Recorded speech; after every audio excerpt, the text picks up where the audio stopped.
যাইতেছি না। আমাদের উপরে যে হামলা হয়েছে আপনারা দেখছেন, পুরো দেশই দেখছে কি রক্তাক্ত হামলা। আমার মানে একটা ছোট্ট বাচ্চার চোখ পর্যন্ত নাই হয়ে গেছে। আমরা এটার প্রতিবাদ জানাইতে যাইতেছি এবং আমাদের একটা মামলাও করতে হবে আসলে, কারণ এখন পর্যন্ত একজনকে গ্রেফতার করা হয়নি।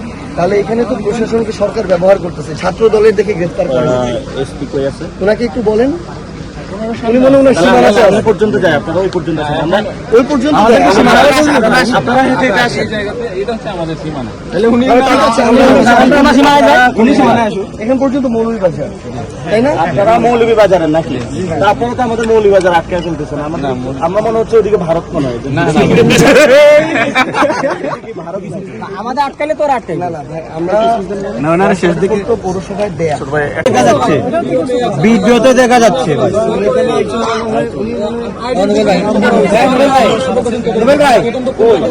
অনেক কথা বলে ওই নোবেল ভাই, নোবেল ভাই, নোবেল ভাই, নোবেল ভাই এদিকে আসেন। আচ্ছা আমরা তাহলে রওনা দিই একটু নাকি? এখন আপনাদের দুই মহোদয়ের সাথে কথা বলি, আপনার মামলার জন্য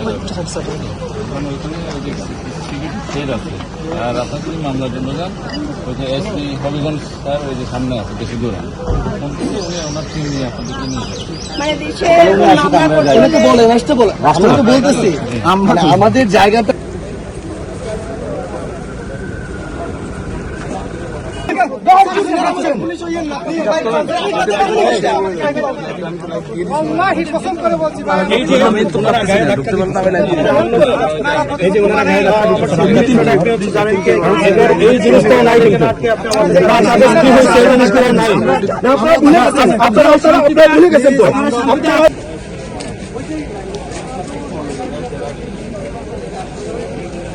বিএনপি সরকার, তারা এখন সরকারকে দিয়ে প্রশাসনকে আবার আওয়ামী লীগের মতো ব্যবহার করবে।